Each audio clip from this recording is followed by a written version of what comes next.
This year's Lowy Institute poll was conducted in February and March. It was conducted among 1,100 Australians across all Australian states and territories, across all age groups from 18 years up, and equal numbers of men and women. The poll was conducted by both mobile phone and landline phone. It took about 20 minutes.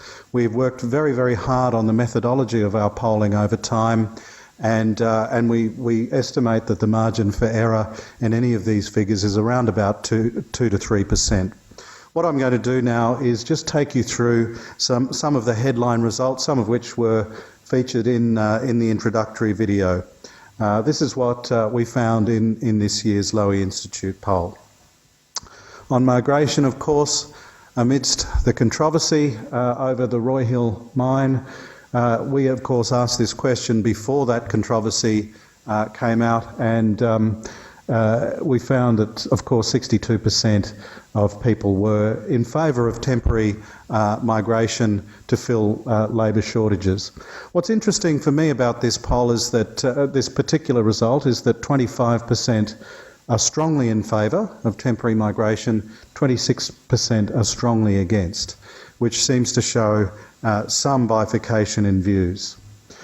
We asked further questions about migration. This is the first year we've asked these questions. We asked people what criteria they thought were important for the government deciding who comes to settle in Australia. And we got as the most important criteria quite a strong result for work skills, English language skills, having similar values to Australians and education, and quite a heavy drop-off when we came to religion and race.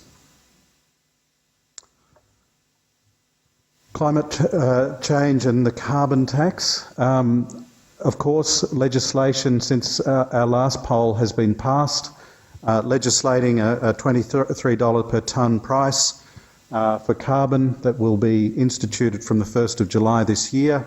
We asked Australians whether they supported or opposed that, and you can see the results are 63% are against that particular piece of legislation, 45% strongly against. Climate change, of course, is one of the questions we've been tracking over time. We've been tracking it since 2006, and we've seen a remarkable change. We've seen from 2/3 of Australians who supported aggressive action against climate change in 2006, that fall to just over 1/3 this year. We've also seen a remarkable rise from 24 to 45% of people who think that climate change is a problem, but it's not a pressing problem, and that we should act progressively against it and not incur too much cost. We also asked a new question about whether what people credited with Australia's avoidance of recession during the global financial crisis. We gave them two options. One was demand for Australian resources from countries like China. The other was because of good Australian government policies. And as you can see, 70% to 41% agreed with the first option. Perhaps one of the most surprising results was, again, when we asked for the first time whether they supported foreign investment in Australian agricultural land, and a very strong 81% against, including 63% strongly against. Chinese investment, keeping in mind 70% of Australians thought that our relationship with China had kept us out of recession during the global financial crisis. We see that there is still significant opposition. 56% this year thought the Australian government is allowing in too much Chinese investment. And we asked, well, among those who object to it, why do you object to Chinese investment? You probably can't read that, my apologies for that, but the two highest were China is seeking to buy Australian mining and agricultural companies, and these need to be kept in Australian hands. And China has so much money to invest it could end up buying and controlling a lot of Australian companies. Again, between last year's poll and this year's poll, the government has announced that 2,500 US Marines will be rotated through the military base in Darwin. We asked whether people are in favour or opposed, and we found strongly that people are in favour. We also asked whether people supported more US Marines, more US soldiers being based in Australia, and we found, again, quite a strong result in favour. And finally, we asked whether people would still be in favour if China or Indonesia objected to that, and we actually found that the figures increased if China or Indonesia objected to it. That's a very brief summary of some of the results that we have come up with. Sorry, there's a couple more here. War in Afghanistan continues to grow more unpopular. A decade on from the Bali bombings, I would say an ambivalence about whether the bombers have been brought to justice. Now, ladies and gentlemen, I'd like to invite the members of our panel who will be discussing with me our poll today. Our first panellist is Rowan Callick. Rowan, of course, is the Australian's Asia-Pacific editor and was the newspaper's Beijing-based China correspondent for 3 years until returning to Melbourne at the start of 2009. Previously, he worked for the Australian Financial Review and was a senior writer with Time magazine. He has won the Graham Perkin Award for Journalist of the Year in 1995 and 2 Walkley Awards for Asia-Pacific coverage in 1997 and 2007. Our second panellist today is Meg McDonald. Meg was appointed the CEO of Low Carbon Australia, formerly the Australian Carbon Trust, in February 2010. Prior to this, she was president of Alcoa Foundation and a director, Global Issues, of Alcoa Inc. in New York. Before joining Alcoa, she was a senior Australian diplomat. She was Australia's ambassador for the environment and deputy chief of mission for Australia in Washington, DC. Our third panellist is Innes Willocks. He is the chief executive of the Australian Industry Group. Innes joined the AI Group as Director International and Government Relations in 2008. Prior to joining AI Group, he held a number of senior roles in both the public and private sectors, including serving as Australian Consul General to Los Angeles, Chief of Staff to the Foreign Affairs Minister and Manager of Global Public Affairs for Singapore Airlines, based in Singapore. Ladies and gentlemen, please join me in welcoming our 3 panellists.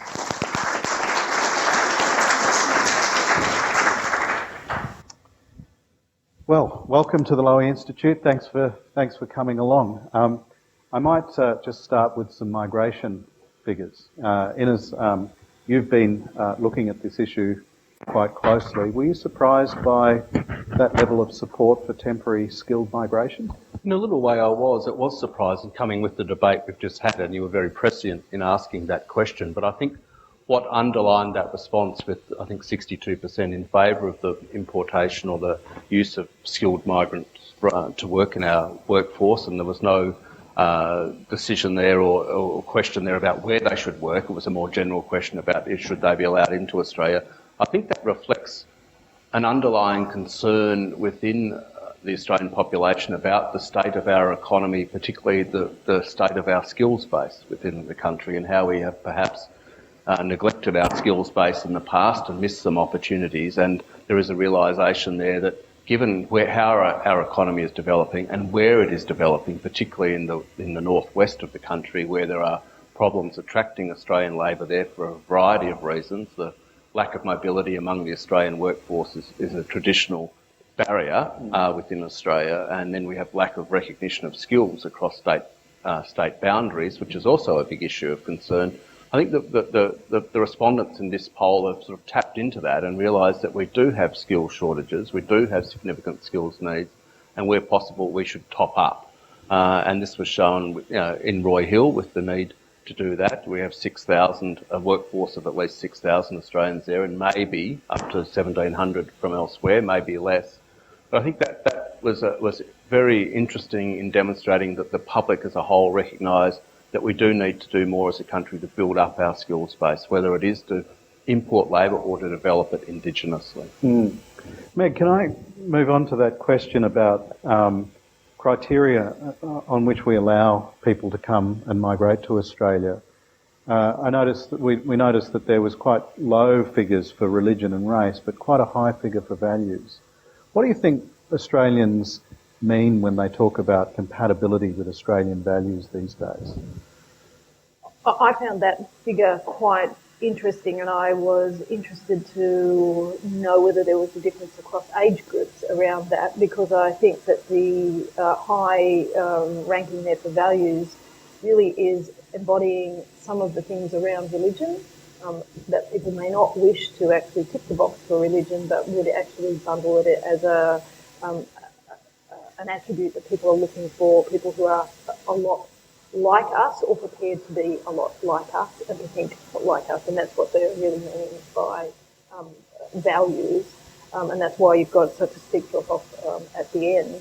But I also think that it's reflecting perhaps a difference between what younger people might be thinking about versus an older generation that really does think about things in those much more stark descriptors. The next question would be that I would ask is, how would you define Australian values? Well, exactly. that was kind of left open. Yeah. But I think it means different things across the country. It very much does. Yeah. I mean, Ron, I'm going to bring you in on the generation thing there, because when we cut the figures according to age cohorts, we found that 3 times as many of the over 60s that we asked thought that race was an important factor as those between 18 and 29, and twice the number of the over 60s thought that religion was important compared with the cohort 18 to 29. How would you interpret those differences in age opinions? Well, people who are older have grown up in a white bread Australia, and there's no doubt that commitment to religious practice has fallen away quite severely. So I think that explains that quite clearly. Whereas today, our kids are in schools with people from all over the world, and that's normal. I think people have come to feel like that. And in fact, overall with this question, I think it's interesting that people talk about populist politicians seeking to tap into anti-migrant sentiments, yet in recent history anyway, you can go back further, of course, Pauline Hanson era, you'd have to say overall her career not seen as a total success, even not really a big success on dancing shows on TV. So, I'm not really sure that this is something that people can tap into. And I don't know, if you'd taken the survey since Roy Hill controversy, maybe there'd be a different result. But I think maybe not. So on Q&A last night, people might have heard Barnaby Joyce and Christine Mill tapping into this theme of anti-migrant theme, underlying it, anti-Chinese, of course, harking back 100 years to Federation. I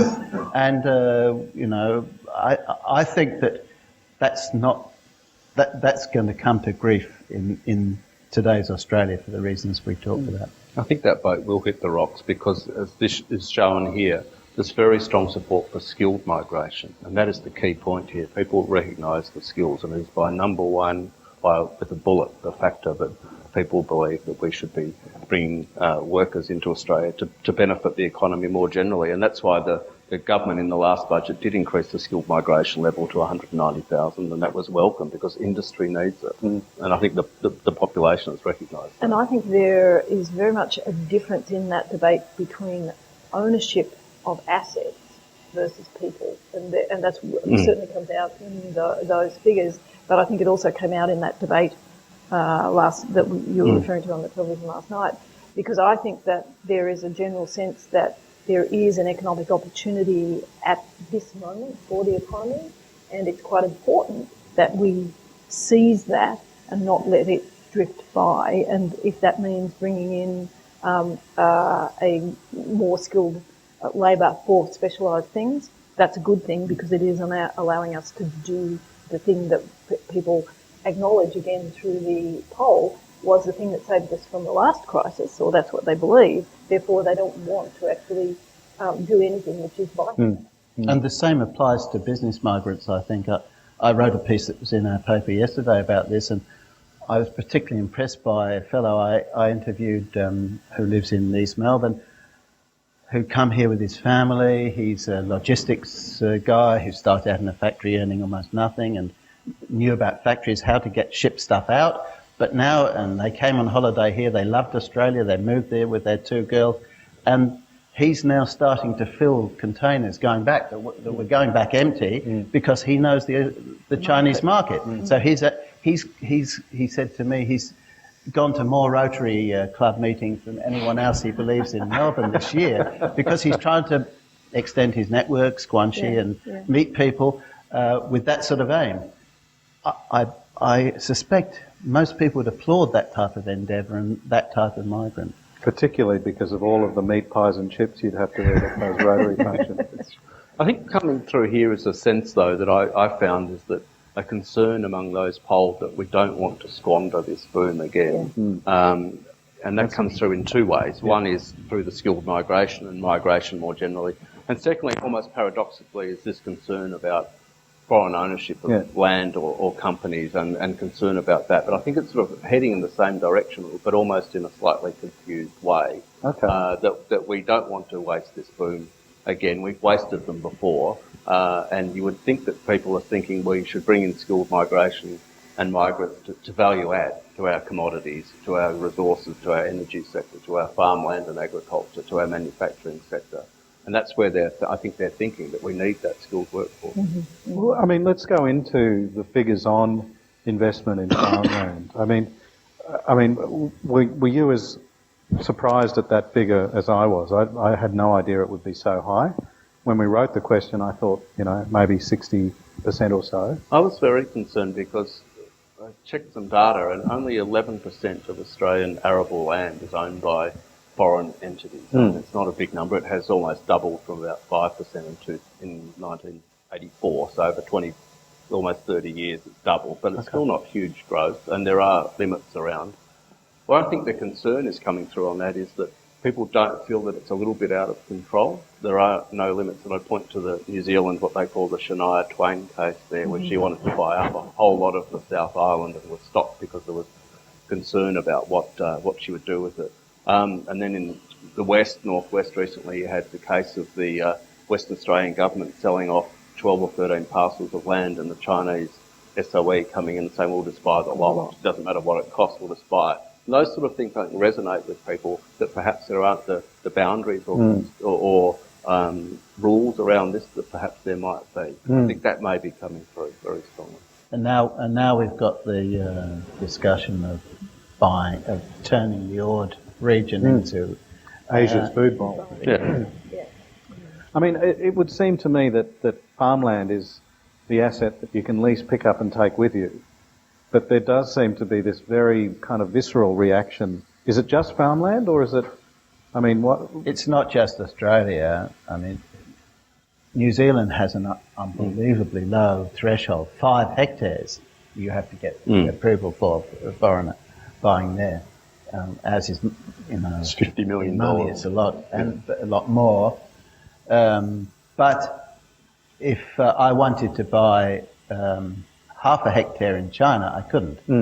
So I think it's not particularly Australian. There's quite a common sense. But we've been here before. The Vesti family have bought huge amounts of Australia in the past and sold it when their business crumbled and so on. So we're going through another wave at the moment. And it's a factor coming back to, I think, what Ines was saying is this the best use of our resources? Which is the thing that the factor of Chinese control over large parts of what people would call our best farmland, is that going to lead to the best and most advantageous use of those resources for Australian interests, which I think is underpinning a lot of that. But I also think what is coming through and adding to the height of interest is the whole coal seam gas debate, which is what is a competing use of farmland. Which could ruin the farmland. Yeah. Or the water resources underneath. Yeah. That sort of sense of the natural wealth of Australia, as well as that there are some competing land use areas for coal mining in Queensland, the Darling Downs, and really, again, it's that same thing underpinning. And so I think it comes back to this question: we are very wealthy. It's judicious use and a planned use of those resources in our national interest, and not feeling, as Inna says, that it's somehow being run out of control, and that, hello, who's home, who's in charge. And I think that's really what people are looking for. It's not helped when in Beijing the Chinese authorities count land that they've acquired overseas as sovereign Chinese land. Do they really? Yeah. So I think we've been here with whole sectors before. When we went through, starting really from Jeff Kennett in Victoria, the sale of utilities. Yep. There was a lot of questions raised about foreigners, and I remember the former Premier of South Australia, when he was the opposition leader, when Li Ka-shing, the Hong Kong billionaire, richest man in Asia, was asked, was buying, is it gas or electricity? Electricity. He said, in Parliament, he said, we'll have the reg guards controlling whether we can turn a light on or not, So, good stuff, yeah. Look, very quickly, climate change. Meg, as a former ambassador for climate change, do the figures surprise you? No, in fact, it's very much what you'd expect given the history that we've been through. And I think those longitudinal numbers are interesting. I was just drawing some lines down on what were the gaps in support, and in fact the high point was in fact the 2007 election, and the biggest drop in support actually took place between that and the 2010 election, which does help describe for you why it was such a big debate in the 2010 election. These sorts of numbers are in fact echoed elsewhere in the world, most notably in the United States, but also elsewhere. A little more dramatic for us. I don't think it's been as dramatic elsewhere, where we've actually had prime ministers and opposition leaders fall and lose leadership on the basis primarily of this issue, among others. And so I think there's a big job for the whole narrative to change, because as the Nielsen poll that's out today shows that there's still quite a lot of confusion in people's minds about what is the best approach forward. There really isn't a vote of confidence in either party's approach to what is the best way of dealing with this issue. But I think the biggest thing that's going to be interesting is the degree to which it shifts away from climate change per se into energy pricing and energy security and the nature of supply of energy. That is going to be the coming issue, and I think that's underpinning a lot of this lack of certainty, because people are starting to see costs rising for other reasons in addition to this, and it's all adding into a feeling that this is another area which is not really being controlled in the way that is in best interest. Rowan, that high number for supporting a future coalition government repealing the tax, does that give Tony Abbott heart and support, or would there be a bit of a sting in the tail there, a bit of a dilemma for him? Oh, I don't think he's conflicted on this. Okay. I don't think I don't think he's been with all due respect, waiting for a polling on this particular issue. I think he feels viscerally that this is an issue he's going to chase down every way he can until the election. So I think that's his sense, and repealing is a real problem, isn't it? Because of everything else that the government's added to it, all the sweeteners. Do you repeal sweeteners as well as repealing the bitter pill? That's really very difficult. And I think that, as you're saying, the problem partly is everything's loaded into this issue. The huge amounts of money being spent on transmission lines between states and so on, which is all coming out we're all paying much higher electricity bills, and people have got a ready-made target that they're blaming, even though we haven't got carbon tax in yet. This was a very black and white question. Are you in favour or opposed? I'd suggest if there was are you uncertain, there'd be sort of 99% out there, because nobody quite knows what we're going to have yet beyond July 1, except there's been a lot of huge amount of debate here within Australia, probably per capita, more debate, more newsprint used on this issue than any other place in the world. So it's just created this atmosphere of uncertainty in the public, but also among business as well. Not knowing what's coming next, how you can pass through costs, how you'll be impacted at home, how you'll be impacted in your business, how your supply chain will be impacted.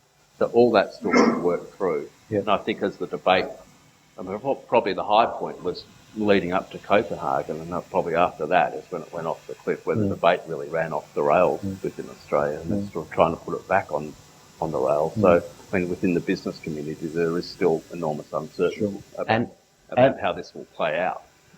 And I think, coming back to Lowy's real reason to exist, I think the Copenhagen failure really highlighted the failure of Australia and countries with which it worked closely to understand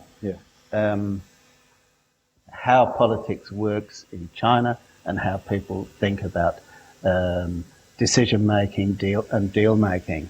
A remarkably inept display, and expectations forcibly built and then dashed. Yeah, disappointment I think plays a big part in this too.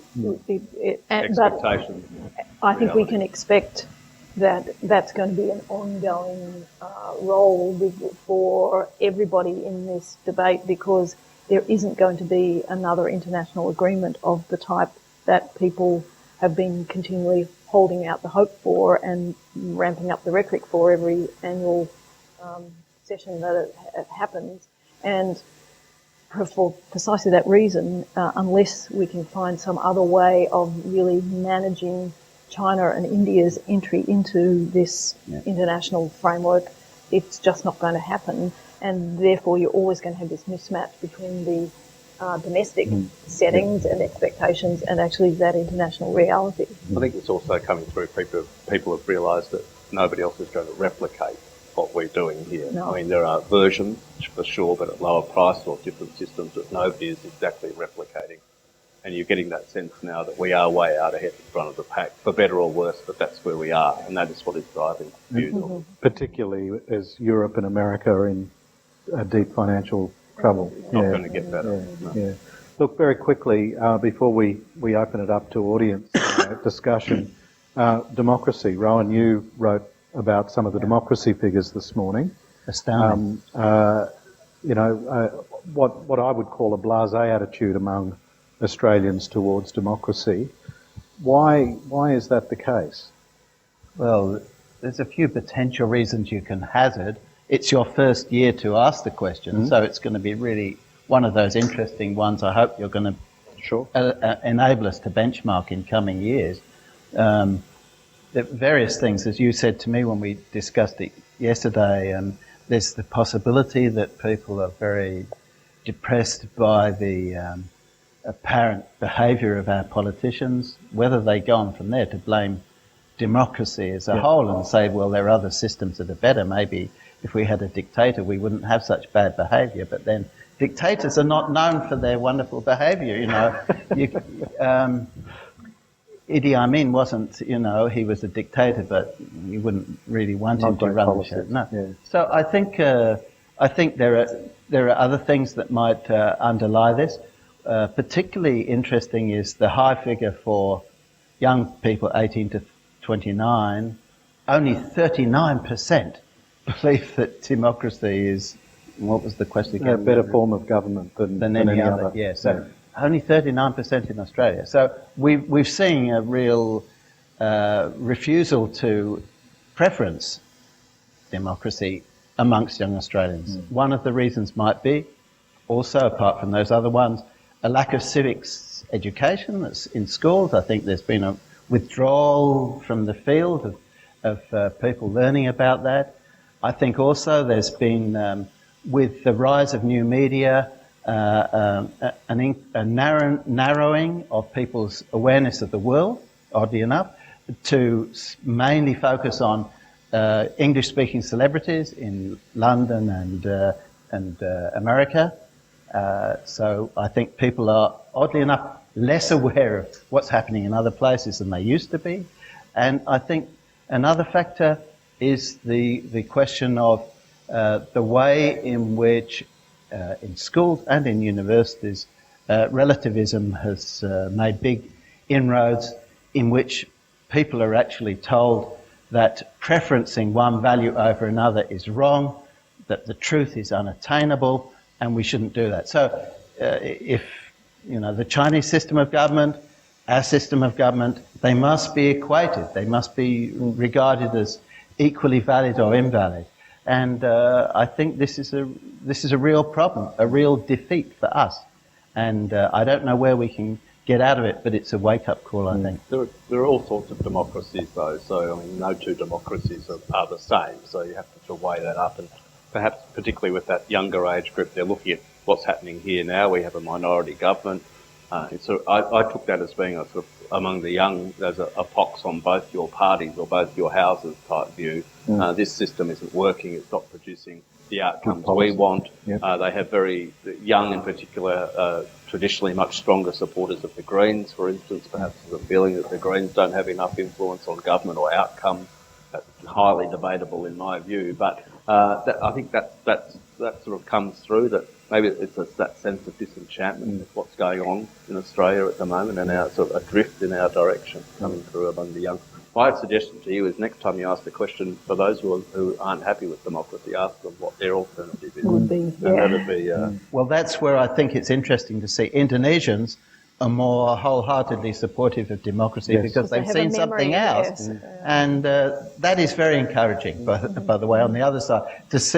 I think it's a bit of a pity that we're less supportive of democracy than our neighbours, but it's great to see Indonesians so full-hearted. Absolutely. And I have to say that Fijians, whom we also ask the same question to, have quite similar profiles in their attitudes to us. But Meg? The only thing that I'd be interested in is the degree to which there's an age difference in this trend as well, whether what you're seeing very much is this Rowan's view of what the young are thinking versus the others who haven't actually had enough of experience of other societies. Yeah.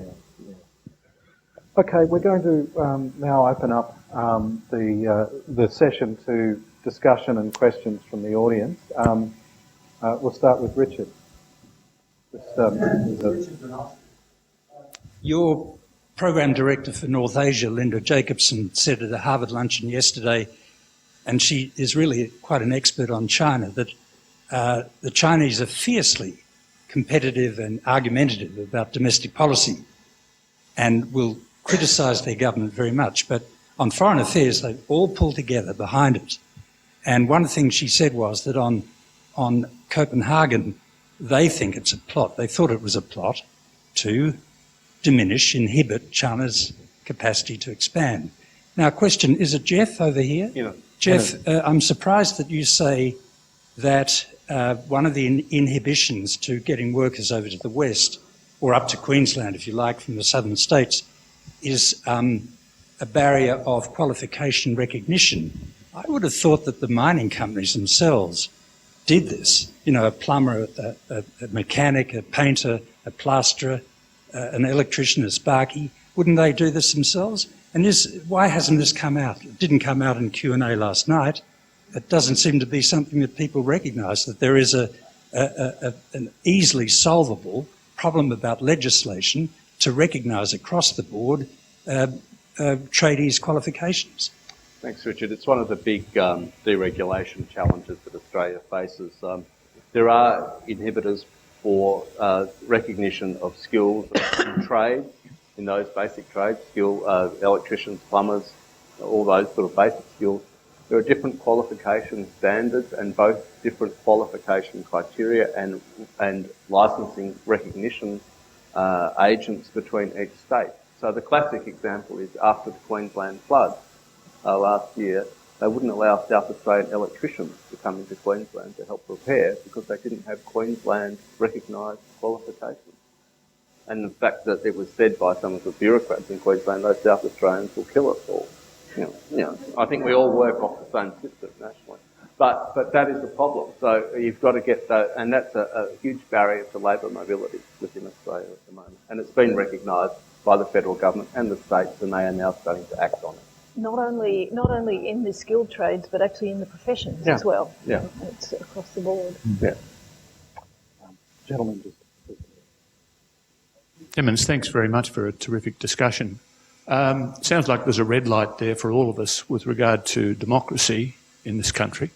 But just apart from the issues you've raised of migration, investment and climate change, what strike you, and maybe Michael as well, as the most significant red or green light for the conduct of foreign policy as far as the government's concerned?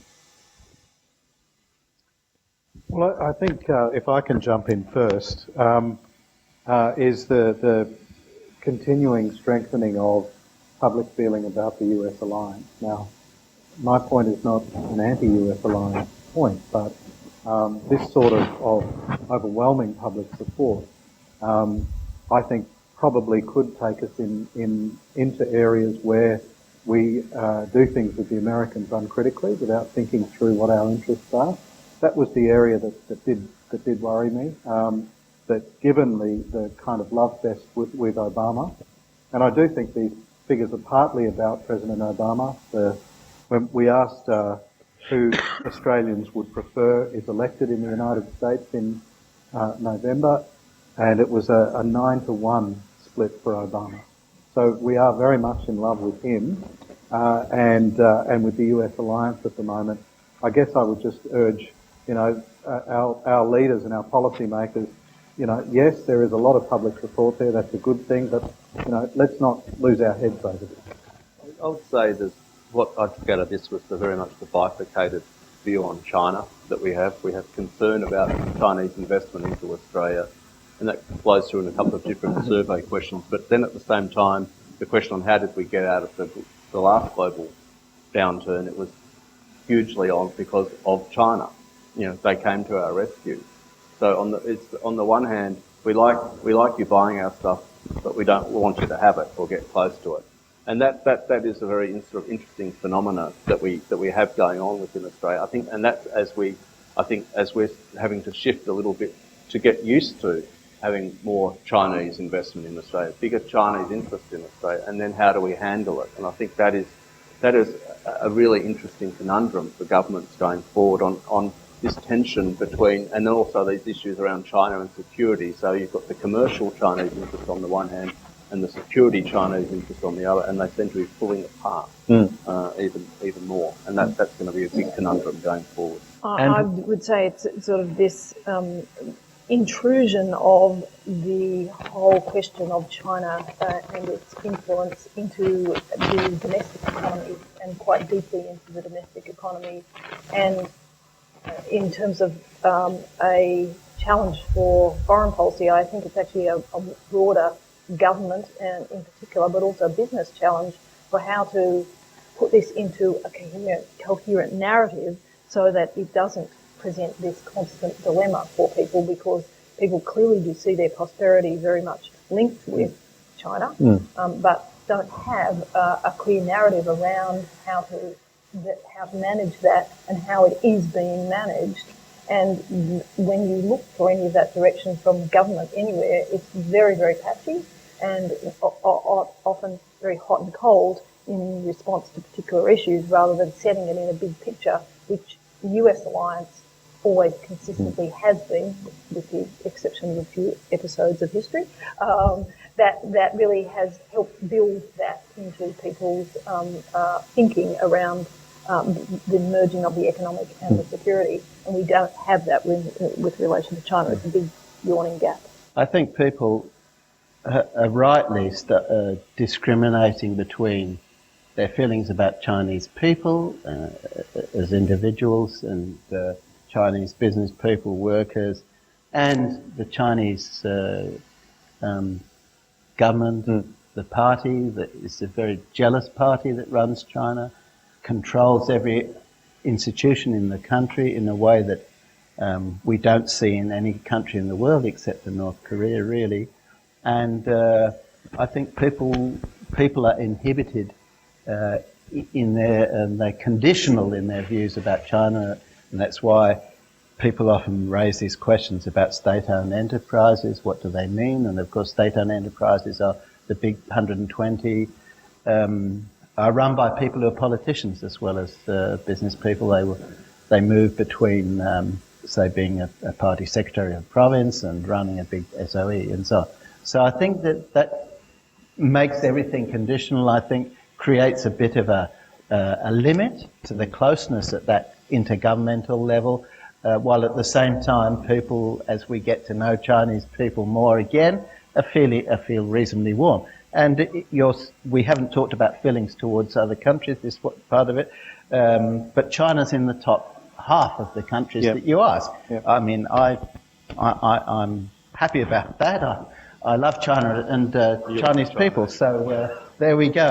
And so it's in the 59 degrees of warmth. Number one, New Zealand, 85 degrees, way out ahead. But the US and Japan are next, 71 and 70. But China's sort of up there. But I think there is this sort of ambivalence, and that's understandable. As we get more engaged, as you say, the economy matters. Their economy matters heaps to our economy. We're mattering more to each other. That doesn't necessarily mean that we agree more, that we get closer, particularly at that governmental level, but hopefully understanding, yes. And we've seen the new tourism campaign for China, so we'll have much more in terms of migration coming through. We have the governor of Guangdong province down here today. Those visits are increasing, so the interaction is only going to be increasing. There's no other way about it at that people-to-people level, and that'll be interesting to see how the poll shifts over the next decade. Absolutely. John.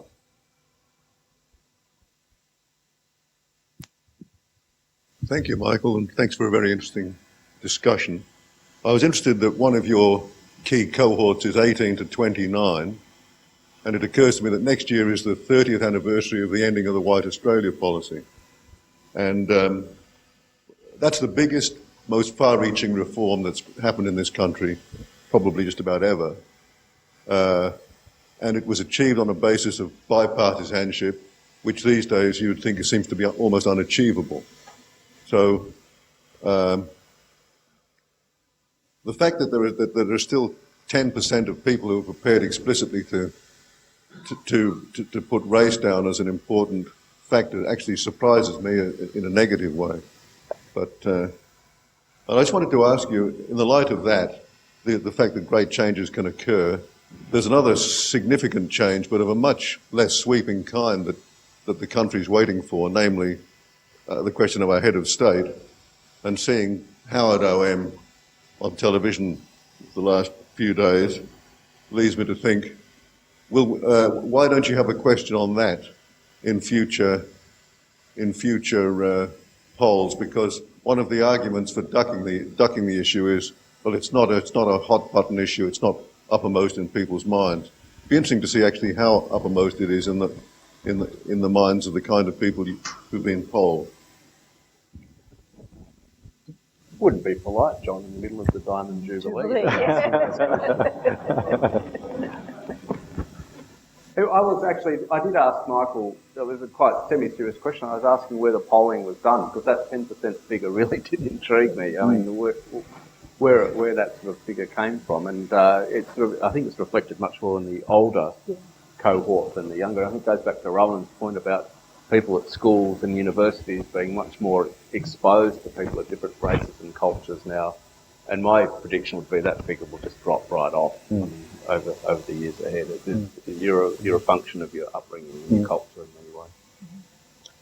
Well, just one other comment that I'd say is that if you look at the numbers for democracy, and I think really thinking about the level of understanding that people have around our system of government, that's probably another reason why who your head of state is doesn't matter very much. It's more a question of where the popularity of royal weddings and diamond jubilees, rather than any fundamental thinking among most of the population, and particularly younger people, about what actually is the role of a head of state. I just don't think it would be part of their general comprehension as something that actually matters very much. I agree. Just down the front here, second line. Hi, Alex Carrodus. Did the poll give any indication of where Australians stood should China and America come into conflict? We didn't ask that question directly. What we do ask is a question around whether people think that Australia and China could come into a situation of a standoff within the next 20 years. We have been asking that over time, and we found that there was a 6% drop in that figure from last year. So it's still a reasonably high number. I'll have to quickly check unless any of my co-panelists have memorised it. It's still a reasonably high number, but there was a 6%, which is outside of the margin of error drop in that number. The reason why is an interesting one that I'll throw to my co-panelists while I look for the number. But it does show a moderation, I think, of concern about China in a security sense. Though it's interesting, I suppose, it tangentially related to it to see that if China objects to having more than inviting more than 2,500 Marines to rotate through Darwin, then the number of people who will be in favour increases. That's a proxy. And so I think in a way that illustrates it. And we actually haven't heard a formal opposition to the rotation of Marines. I mean, if you look on the map, of course, in net terms, those Marines will be much further from China than they are now if they come to Darwin, for example, a lot further away. So, but I think it illustrates something that people sense about populations everywhere, that if you push people you challenge them, they will respond in this sort of a manner. And sensible Chinese and Indonesian diplomats will be reading this and learning from it if they hadn't already. Just those figures, Alex. The question is, do you think it likely or unlikely that China will become a military threat to Australia in the next 20 years? We started taking that number, that poll, in 2009. So 2009, 41% said yes. 2010, 46% said yes. 2011, 44% said yes. And this year, 40%. So we've seen a bit of a rise and then a fall, but always much stronger numbers, 57, 52, 55, 58, saying no. So it's quite an ambivalent attitude around that particular question.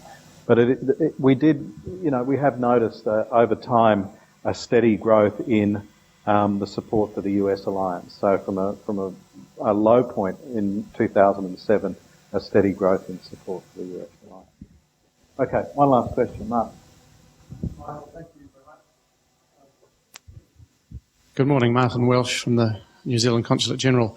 I guess we can only be heartened by the New Zealand figure in there. It's good to be Mr. 85%, and as we approach the 100th anniversary of Anzac, one would hope that figure might even creep upwards. Who knows? One question: I'm just wondering whether the methodology that you employed allowed you to draw any to extrapolate the differences in views between states. Do New South Welshmen feel differently about some of the issues as opposed to Queenslanders. And my final, I guess, contribution would be an observation, although we haven't really touched on the Australia-New Zealand survey, but again, I see it as positive in terms of trans-Tasman economic integration, that the figures of the latest survey suggesting that economic integration has not gone far enough have increased from 31 to 42%. And as we are perched on the 30th anniversary of CER, again, I would see that as a positive thing. There's some headroom there. Thank you. Just in response, Martin, we can cut the figures that way. We haven't for this particular poll, but for those who are interested, all of our poll results are on our website, and you can go in and you can play around with them and cut them any way you like. I thought I was interested. There's another dichotomy here that the economic integration hasn't gone far enough, and that's always the question on a whole range of areas. But we're less enamoured with the idea of a single currency now than we were previously. So there's this sort of dichotomy. We don't like that ANZAC idea anymore. So I think you could interpret that any way you want, and that might go to the relative strength, perceptions of relative strength of our economies, or however way you want to cut it. But I thought that was because there was very strong support for that single currency there for a while, particularly when Tim Fisher was running around in the late 90s promulgating this idea, but that's gone now. We'll get you eventually. Anyone watching the Euro crisis would say monetary integration.